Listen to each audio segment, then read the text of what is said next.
Endymion, the Man in the Moon, played before the Queens of Mayfiti at Greenwich on Candlemas Day at night by the Children of Police at London, printed by First Charlwood for the Widow Broom in 1591.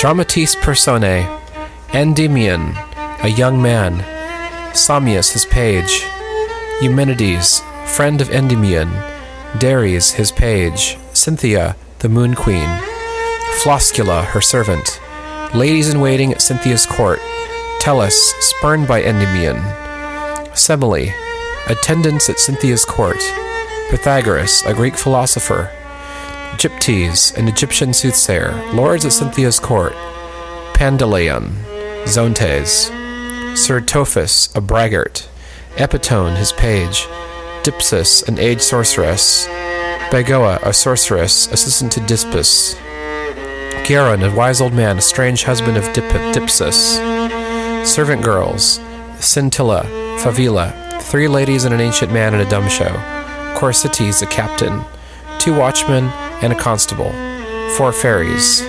Scene at or near the court of Cynthia. The date alluded to on the title page above is February 2nd, 1588.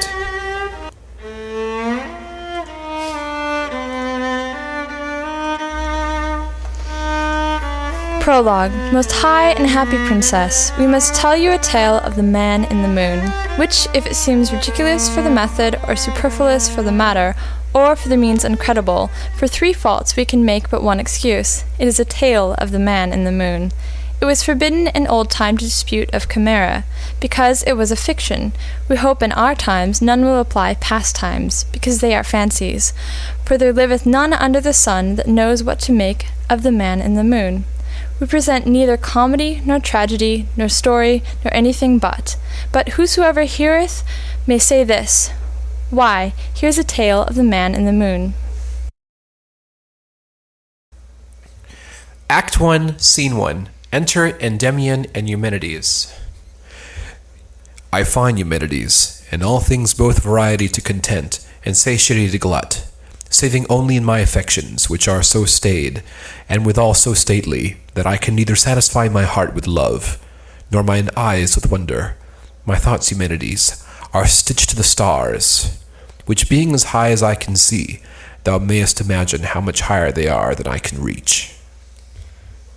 If you be enamored of anything above the moon, your thoughts are ridiculous. For that things immortal are not subject to affections. If allured or enchanted with these transitory things under the moon, you show yourself senseless to attribute such lofty titles to such low trifles. My love is placed neither under the moon nor above. I hope you be not sodded upon the Man in the Moon. No, but settled either to die or possess the moon herself. Is Endymion mad, or do I mistake? Do you love the moon, Endymion? Eumenides, the moon. There was never any so peevish to imagine the moon either capable of affection or shape of a mistress. For as impossible it is to make love fit to her humour, which no man knoweth, as a coat to her form, which continueth not in one bigness whilst she is measuring. Cease off, Endymion, to feed so much upon fancies. That melancholy blood must be purged which draweth you to a dotage no less miserable than monstrous. My thoughts have no veins, and yet, unless they be let blood, I shall perish. But they have vanities which, being reformed, you may be restored. O fair Cynthia, why do others term thee unconstant, whom I have ever found unmovable? Injurious time, corrupt manners, unkind men, who, finding a constancy not to be matched in my sweet mistress, have christened her with the name of wavering, waxing and waning. Is she inconsistent that keepeth a settled course, which since her first creation altereth not 1 minute in her moving? There is nothing thought more admirable and commendable in the sea than the ebbing and flowing. And shall the moon, from whom the sea taketh this virtue, be accounted fickle for increasing and decreasing? Flowers in their buds are nothing worth till they be blown, nor blossoms accounted till they be ripe fruit. And shall we then say, they be changeable for that they grow from seeds to leaves, from leaves to buds, from buds to their perfection? Then why be not twigs that become trees, children that become men, and mornings that grow to evenings term wavering, for that they continue not at one stay? Ay, but Cynthia, being in her fullness decayeth, is not delighting in her greatest beauty, or withering when she should be most honoured. When malice cannot object anything, folly will, making that a vice, which is the greatest virtue. What thing, my mistress excepted, being in the pride of her beauty and latter minute of her age, that waxeth young again? Tell me, Eumenides, what is he that having a mistress of ripe years and infinite virtues, great honours and unspeakable beauty, but would wish that she might grow tender, again, getting youth by years and never decaying beauty by time, whose fair face neither the summer's blaze can scorch, nor winter's blast chap, nor the numbering of years breed altering of colours? Such is my sweet Cynthia, who time cannot touch, because she is divine, nor will offend because she is delicate. O Cynthia, if thou shouldest always continue at thy fullness, both gods and men would conspire to ravish thee. But thou, to abate the pride of our affections, dost detract from thy perfections, thinking it sufficient if once in a month we enjoy a glimpse of thy majesty, and then, to increase our griefs, thou dost decrease thy gleams, coming out of thy royal robes, wherewith thou dazzlest our eyes, down into thy swath clouts beguiling our eyes, and then... Stay there, Endymion. Thou that committest idolatry wilt straight blaspheme if thou be suffered. Sleep would do thee more good than speech. The moon heareth thee not, or if she do, regardeth thee not. Vain Eumenides, whose thoughts never grow higher than the crown of thy head, why wouldst thou trouble me?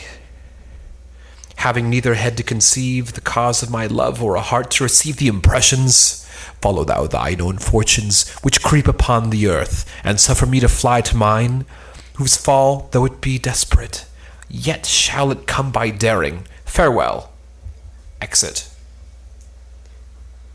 Without doubt, Endymion is bewitched. Otherwise, in a man of such rare virtues, there could not harbor a mind of such extreme madness. I will follow him, lest in this fancy of the moon he deprive himself of the sight of the sun. Exit. Act 1. Scene 2. Enter Tellus and Floscula. Treacherous and most perjured Endymion, is Cynthia the sweetness of thy life and the bitterness of my death? What revenge may be devised so full of shame as my thoughts are replenished with malice? Tell me, Floscula, if falseness in love can possibly be punished with the extremity of hate. As long as sword, fire, or poison may be hired, no traitor to my love shall live unrevenged. Were thy oaths without number, thy kisses without measure, thy sighs without end, forged to deceive a poor, credulous virgin whose simplicity hath been worth thy favour and better fortune? If the gods sit, unequal beholders of injuries or laughers at lovers' deceits, then let mischief be as well forgiven in women as perjury winked at in men.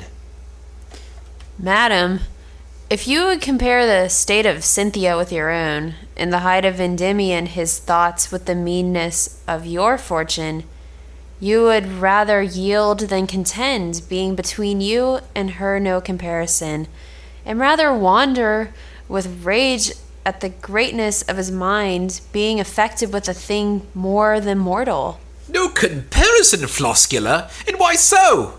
Is not my beauty divine?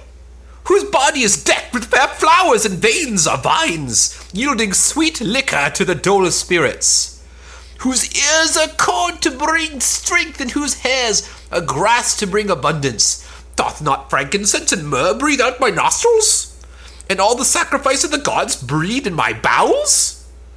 Infinite are my creatures, without which neither thou nor Endymion nor any could love or live.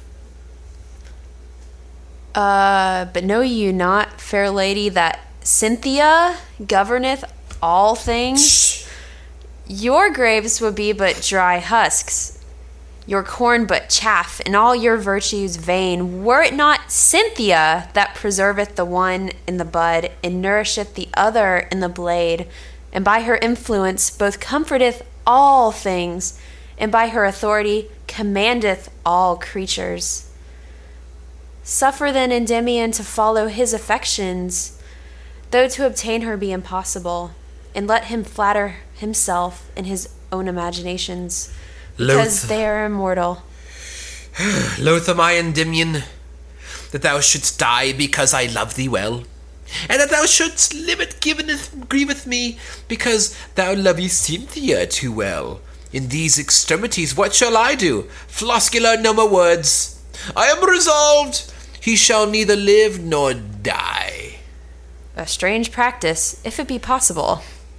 Yes, I will entangle him in such a sweet net that he shall neither find the means to come out nor desire it.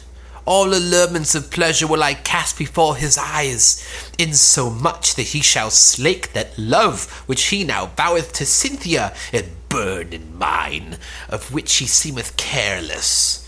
In this languishing between my amorous devices and his loose desires, there shall such dissolute thoughts take root in his head, when over his heart grows so thick a skin, that neither hope nor preferment nor fear of punishment, nor counsel of the wisest, nor company of the worthiest, shall alter his humour, nor make him once think of his honour. A revenge incredible, if it may be, unnatural. He shall know the malice of a woman to have neither mean nor end, and of a woman deluded in love to have neither rule nor reason. I can do it. I must. I will. All his virtues will I shadow with vices. His person, sweet person, shall he deck with such rich robes as he shall forget it his own person. His sharp wit, wit too sharp, that hath cut off all my joys, shall he use in flattering of my face and devising sonnets in my favour. The prime of his youth and pride of his time shall be spent in melancholy passions, careless behaviour, untamed thoughts, and unbridled affections. When this is done, what then? Shall it continue till his death, or shall he dote forever in his delight? Floscula, thou renderest my heart in sunder, in putting me in remembrance of the end. Why, if this be not the end, all the rest is to no end.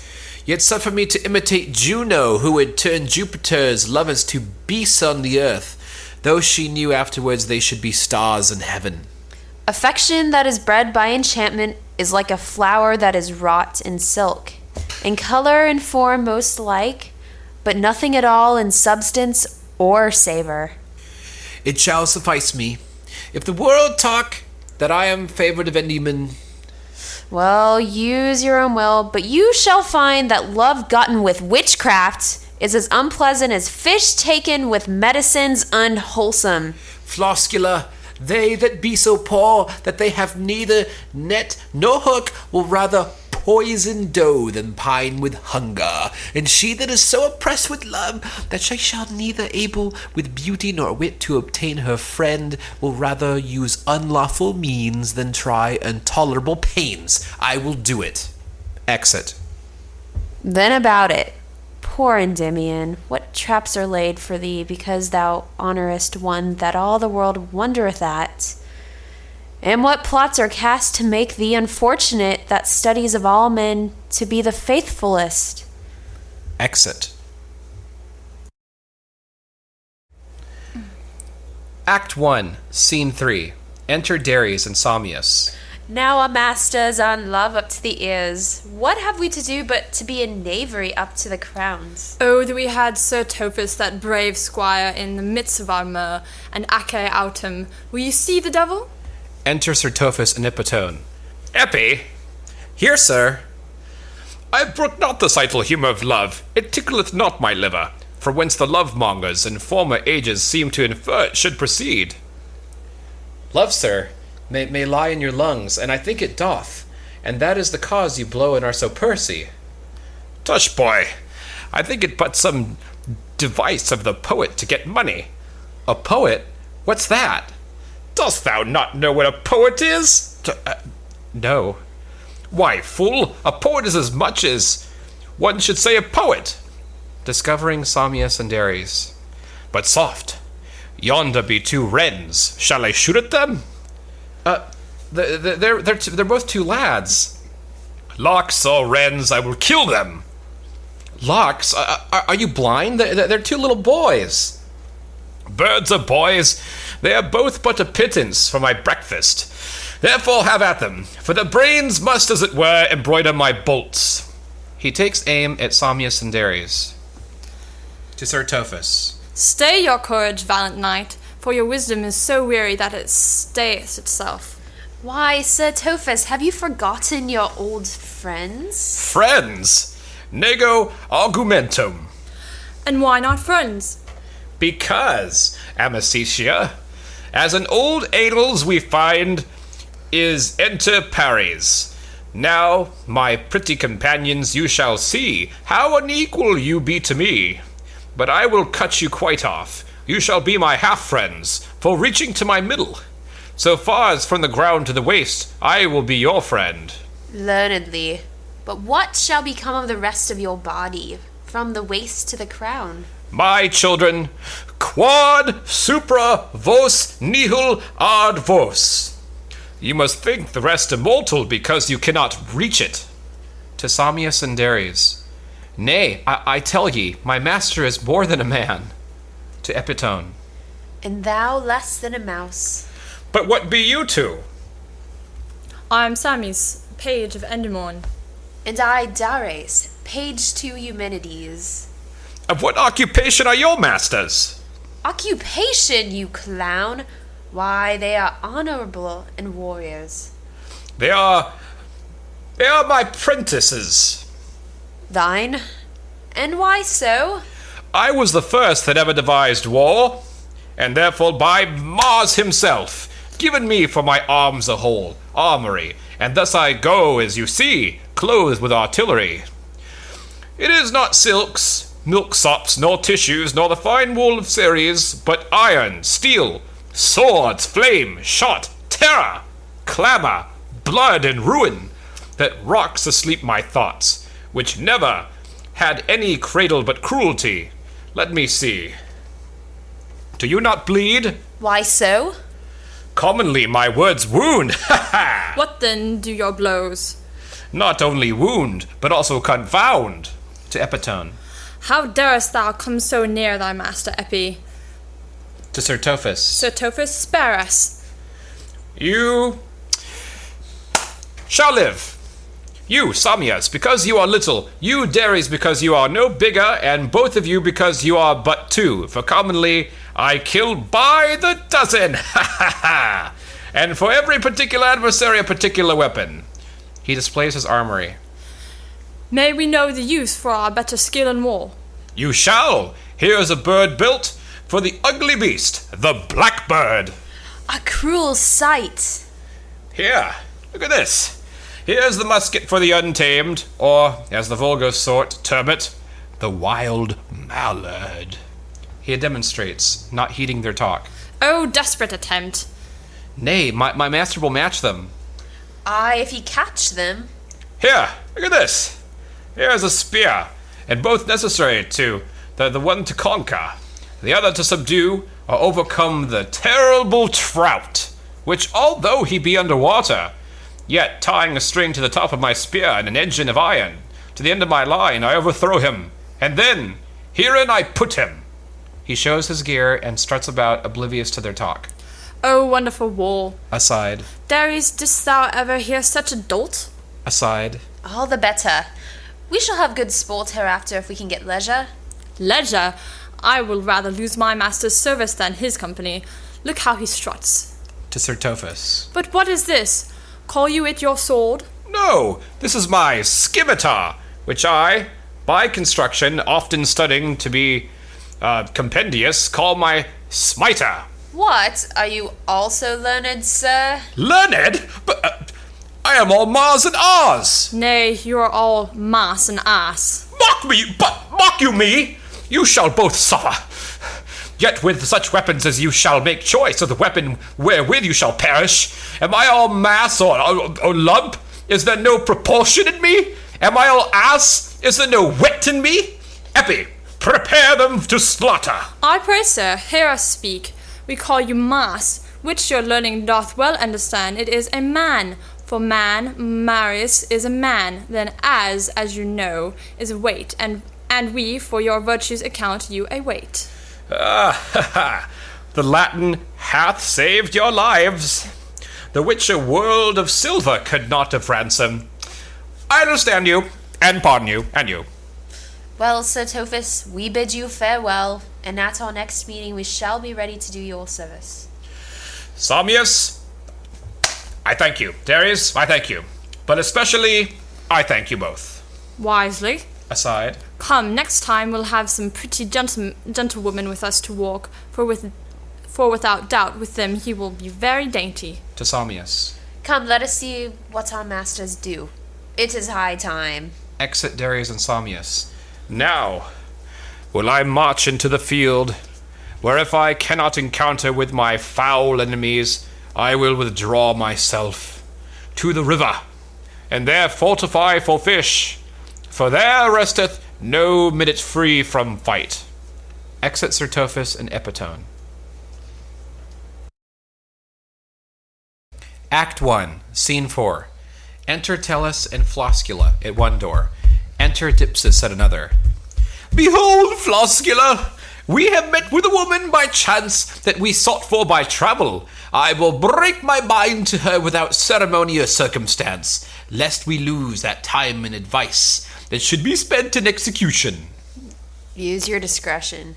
I will in this case neither give counsel nor consent, for there cannot be a thing more monstrous than to force affection by sorcery.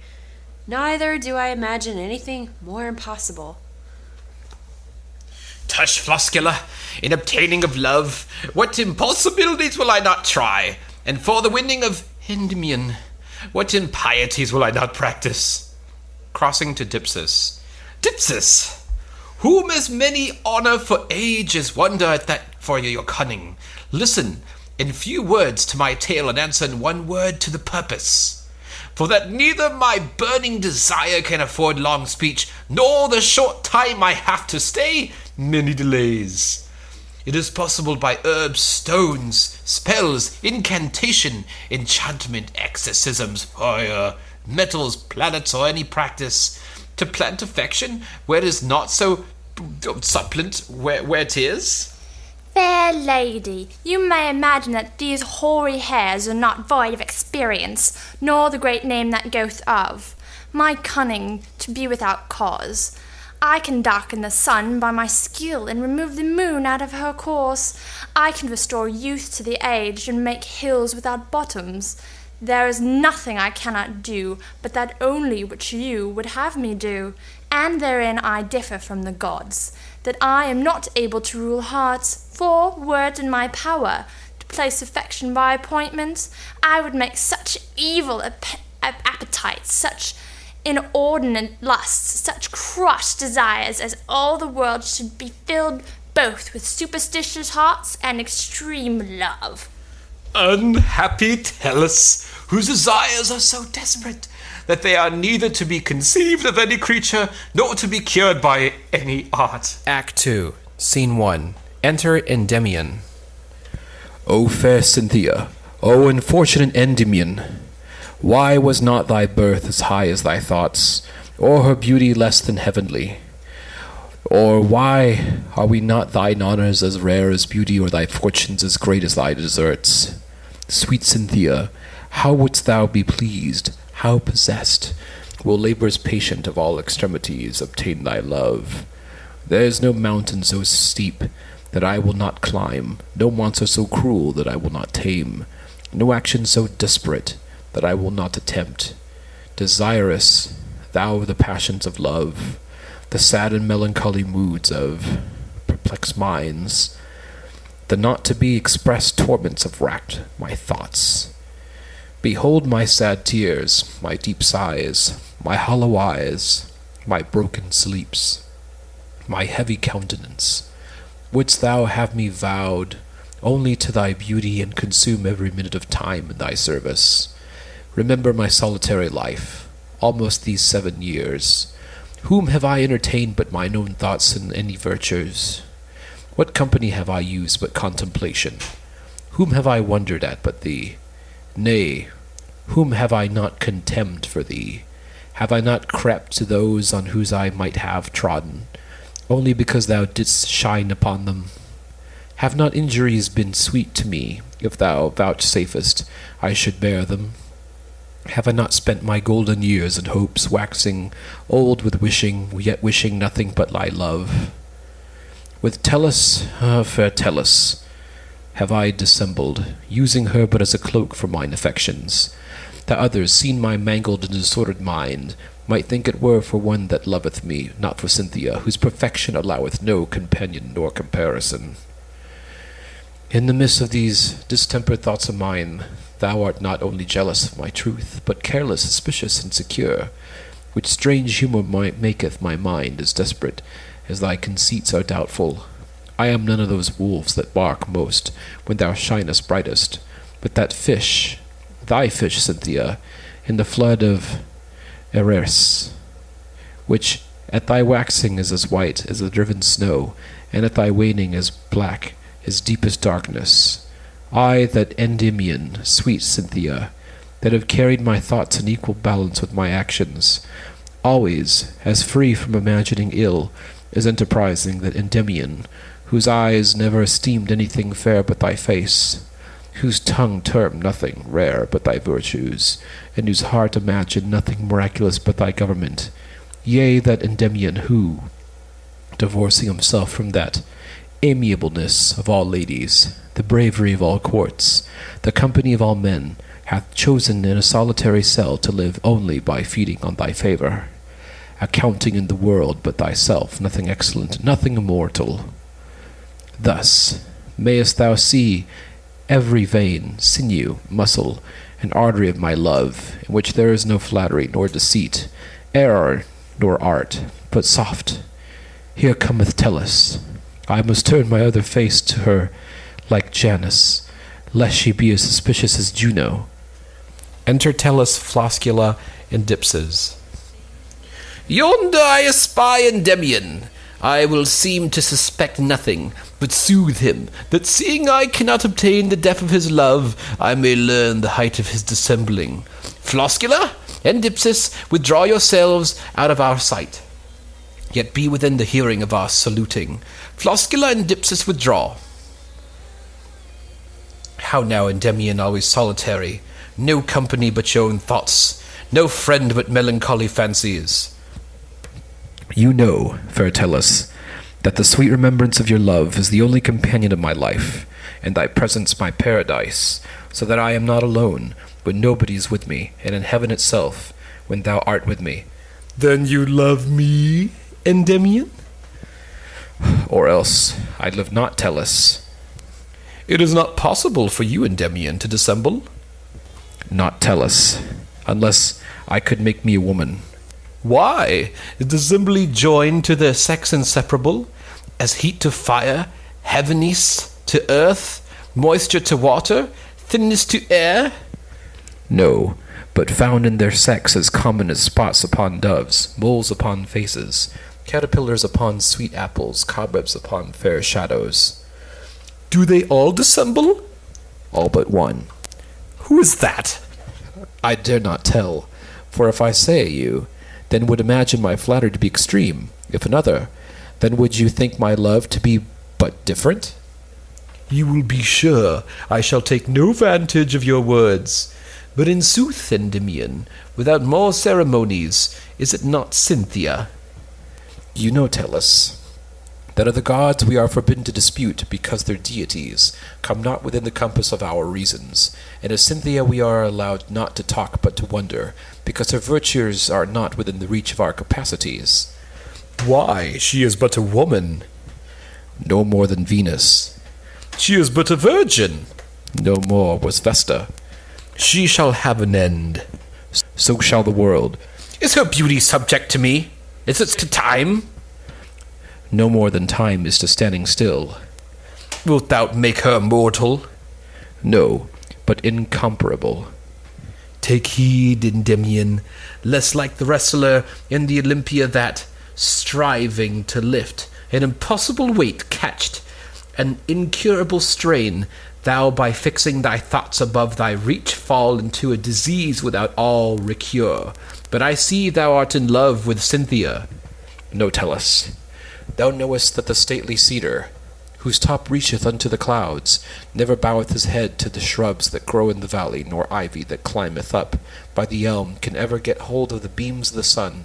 Cynthia I honour in all humility, whom none ought to, or dare adventure to love, whose affections are immortal, and virtues infinite.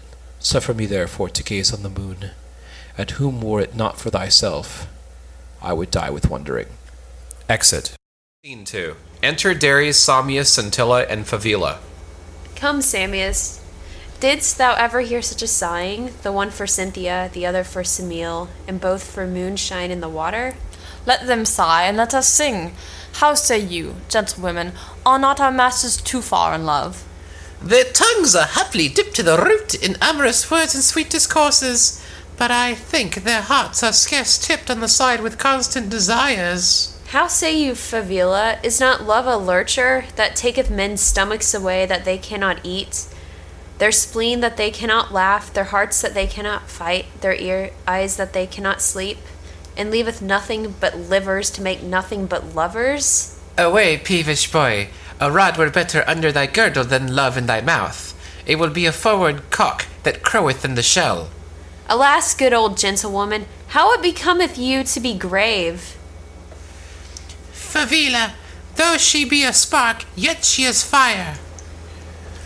And you, Scintilla, be not much more than a spark, though you would be esteemed a flame. Aside to Darius. It were good sport to see the fight between two sparks.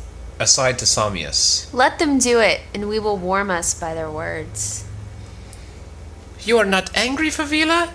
This is, Scintilla, as you list to take it. That.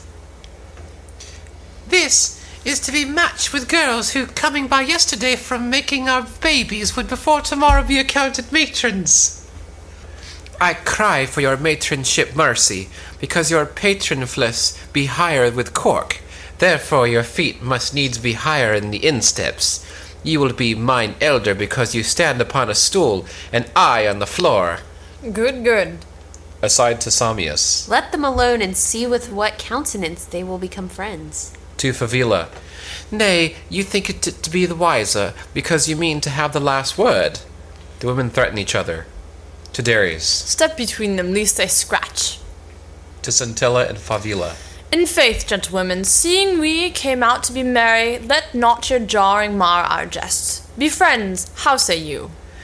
I'm not angry, but it spited me to see how short she was. I meant nothing till she would needs cross me. Then so let it rest. I am agreed. Weeping. And I, yet I never took anything so unkindly in all my life. Weeping. 'Tis I have the cause that never offer the occasion. Excellent, and right like a woman. A strange sight to see water come out of fire. It is their property to carry in their eyes fire and water, tears and torches, and in their mouths honey and gall. You would be a good one if you live, but what is yonder former fellow? Enter Sir Tophus and Epitone. Aside to his friends. Sir Tophus of whom we told you, if you be good wenches, Make as though you love him and wonder at him. We will do our parts. But first, let us stand aside and let him use his garb, for all consisteth in his gracing. The pages and maids in waiting stand aside. Epi, At hand, sir.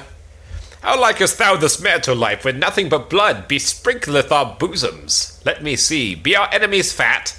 Passing fat, and I would not change this life to be a lord, and yourself passeth all comparison.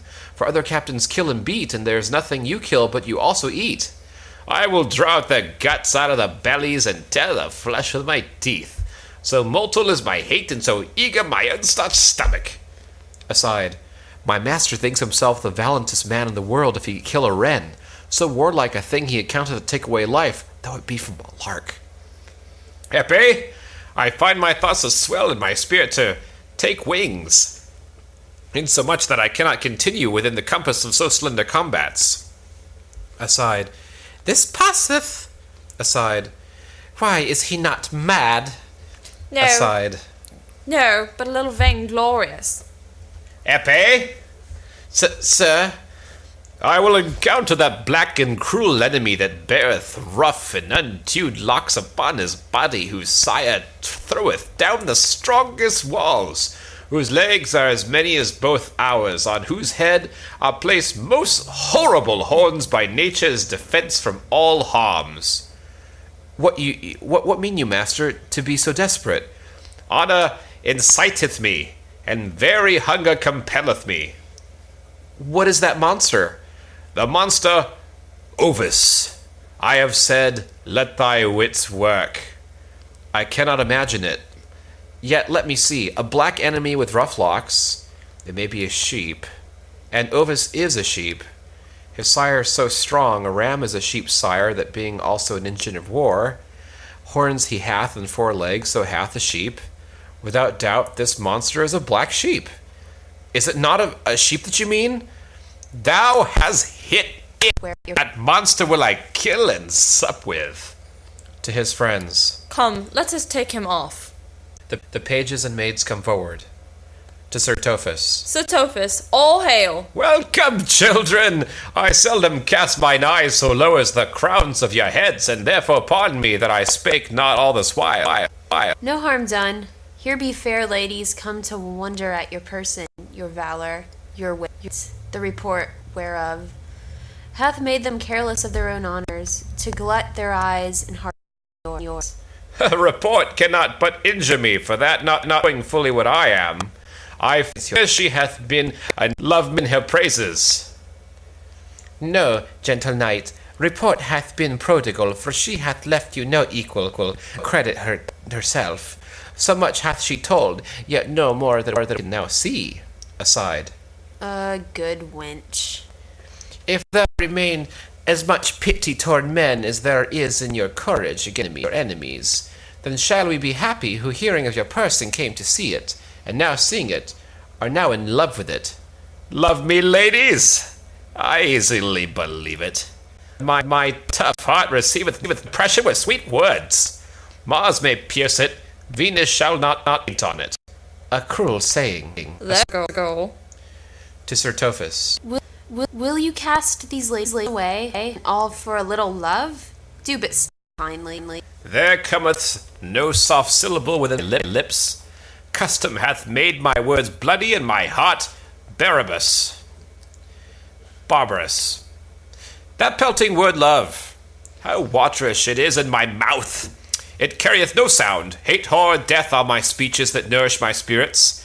I like honey, but I care not for the bees. I delight in music, but I love not to play on the bagpipes. I can vouchsafe to hear the voice of women, but to touch their bodies I disdain it as a thing childish and fit for such men as can disgust and digest nothing but milk. A hard heart, shall we die for your love and find no remedy? I have already taken a surfeit. Good master, pity them. Pity them, Epi. No, I do not think that this breast shall be pestered with such a foolish passion. What is that gentlewoman carrieth in a chain? Why, it is a squirrel. A squirrel! Oh gods, what things are made for money! The pages and maids speak confidentially to each other. Is not this gentleman overwise? I could stay all day with him if I feared not to be shent. Is it not possible to meet again? Yes, at any time. Then let us hasten home. Aloud. Sir Tophis, the god of war, deal better with you than you do with the god of love. Our love we may dissemble, digest we cannot, but I doubt not but time will hamper you and help us. I defy time, who hath no interest in my heart. Come, Epi, let me to the battle with that hideous beast. Love is pap, and hath no relish in my taste because it is not terrible. Exit Sir Tophis and Epitone. Indeed, a black sheep is a perilous beast. But let us till another time. I shall for that time. Exit all. Act 2, Scene 3. Enter Endymion near the lunary bank, and, unseen by him, Dispis and Bagoa. No rest, Endymion. Still uncertain how to settle thy steps by day or thy thoughts by night. Thy truth is measured by thy fortune, and thou art judged unfaithful because thou art unhappy. I will see if I can beguile myself with sleep, and if no slumber will take hold in my eyes, yet will I embrace the golden thoughts of my head and wish to melt by musing. That is ebony, which no fire can scorch, is yet consumed with sweet savours, so my heart, which cannot be bent by the hardness of fortune, may be bruised by amorous desires. On yonder bank never grew anything but lunary, and hereafter I will never have any led to that bank.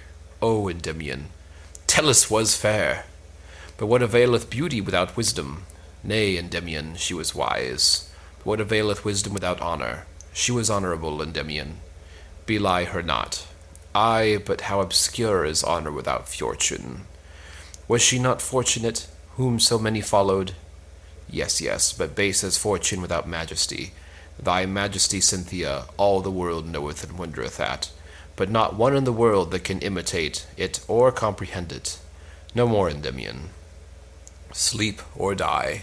Nay, die, for to sleep it is impossible, and yet I know not how it cometh to pass. I feel such a heaviness both in mine eyes and heart that I am suddenly benumbed, yea, in every joint. It may be weariness, for when did I rest? It may be deep melancholy, for when did I not sigh? Cynthia, I say, Cynthia. He falls asleep. Dispis advancing. Little dost he know, Endymion, when thou shalt wake, for hast placed thy heart as low in love as thy head lieth down in sleep, thou midness have commanded Tellus, who not instead of a mistress thou shalt find a tomb. These eyes must I steal up by art, not nature, which are to be opened neither by art nor nature. Thou that layest down with golden locks shalt not wake up until they be turned to silver hairs, and yet chin, not which scarcely appeareth soft down, shall be filled with bristles as hard as a broom. Thou shalt sleep out thy youth and flowering time, and become dry hay before thou knowest thy green grass, and ready by age to step into the grave when thou wakest. That was youthful in the court when thou layest thee down to sleep. The malice of Tellus hath brought this to pass, which if she could not have entreated of me by fair means, she would have commanded by menacing. For from her gather we all our samples to maintain our sorceries. To Bagoa. Fan with his hemlock over his face and sing the enchantment for sleep, whilst I go and finish those ceremonies that are required in our art. Take heed ye touch not his face, for the fan is so seasoned that whoso it touches with a leaf shall presently die, and over whom the wind of it breatheth, he shall sleep forever. Exit. Let me alone, I will be careful.